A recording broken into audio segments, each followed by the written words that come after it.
Abonnez-vous à la chaîne pour voir les dernières vidéos.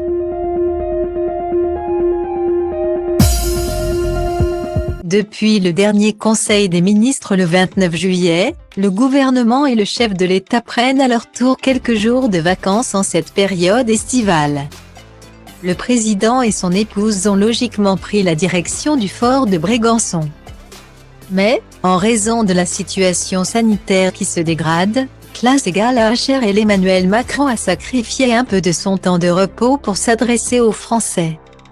Ce lundi 2 août, Emmanuel Macron a donc publié dans la matinée sur son compte Tito, il est très présent sur les réseaux sociaux, une courte vidéo inattendue.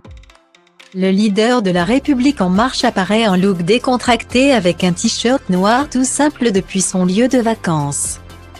Se filmant en mode selfie, l'air décontracté. L'époux de Brigitte Macron avait à cœur d'évoquer la pandémie de coronavirus, le variant Delta et surtout la campagne vaccinale alors que les antipasses sanitaires se mettent à manifester aux quatre coins de la France depuis quelques semaines.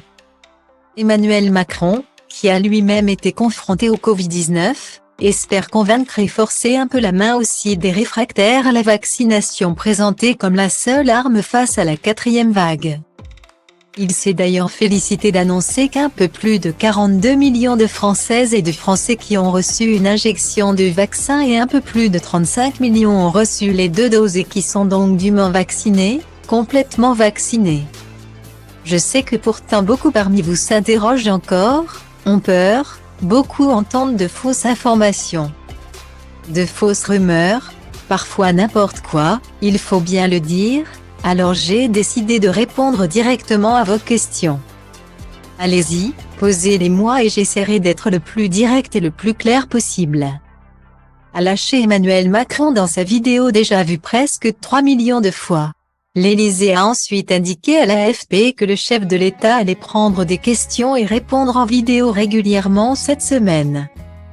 L'initiative du chef de l'État intervient alors que le 3e samedi consécutif de manifestation contre le pass sanitaire a été marqué par une mobilisation accrue. Plus de 200 000 personnes, au cœur des vacances d'été.